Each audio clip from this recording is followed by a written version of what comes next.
Welcome to Celebrating Act 2. Celebrating Act 2 is the user manual for the second half of your life. Well, you've decided that a cat is going to be the perfect pet for you, and I'm so excited. But now the question is, are you going to have the cat be indoors or outdoors, or a combination of both?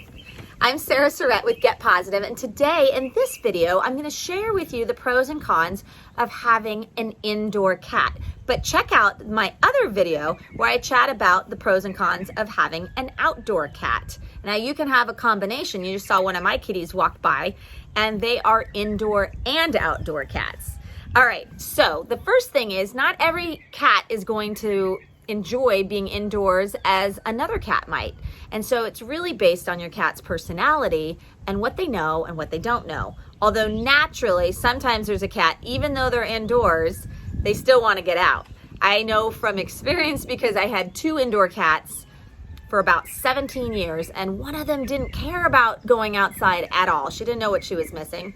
Well, my second cat, Oliver, he always wanted to go outside and explore. He's very curious. He's always by the door. He got out a few times, which was really scary.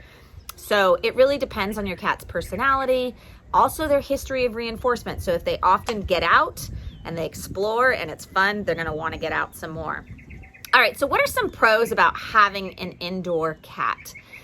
It's just safer all around. All right, so you're protecting your cat from the hazards of outside. You know, you're keeping them safe from predators. You're keeping them safe from coyotes and raccoons and foxes and hawks, and some places have even mountain lions. You're protecting them from the hazards of, you know, poisonous plants or ingesting something that's not safe. So there's a lot to go into that safety aspect of having an indoor cat. You're also going to enjoy all the cuddles and cozy hangout time with your cat when they're indoor because they're going to be around. Even though cats are very independent, they're very smart, and often most of them are going to be cuddly and looking for companionship from you. So that's a positive. The other thing is that they're going to be, you know where they are. So they're, as I said, they're going to be around. So you know exactly where your cat is. You don't have to search for them. You don't have to call for them, which goes into some of the cons about having cats in the house, though, is that because they're always around, that means their poop and pee is always around, and you're going to have to clean it. So if you're like, oh, I don't want to clean up after my cat every day, then maybe an indoor cat isn't the best cat for you.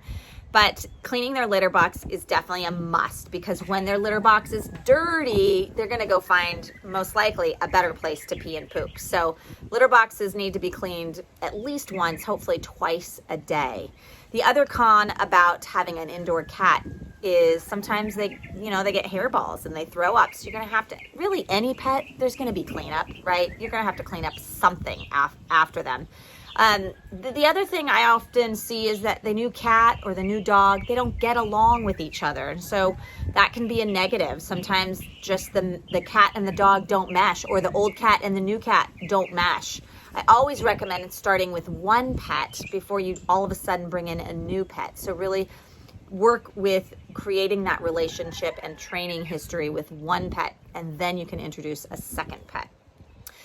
The other thing is cats indoors, they still need their natural needs to hunt and search and forage to be fulfilled. So if you're not doing that, they can get bored, and then that can lead to destructive behaviors. So we want to make sure that we are fulfilling their needs through play, through, food, maybe later in the evening where you're feeding them some wet food, interacting with them, giving them scratching posts so that they're not becoming destructive on your own furniture. So those are some of the cons of having an indoor pet. But I'll tell you, I love having indoor cats, and if I had to pick, I would have indoor cats over solely outdoor because of the safety issue and because of the interaction and the increase in cuddle time. So I'd love to hear what you choose. Are you going to choose an indoor cat or an outdoor cat? But join me in my next video where I talk about the pros and cons for having an outdoor cat. All right, take care. Bye. For more on Celebrating Act 2, visit our webpage, follow us on Facebook, subscribe to us on YouTube, and tell your friends. Celebrating Act 2 is the user manual for the second half of your life.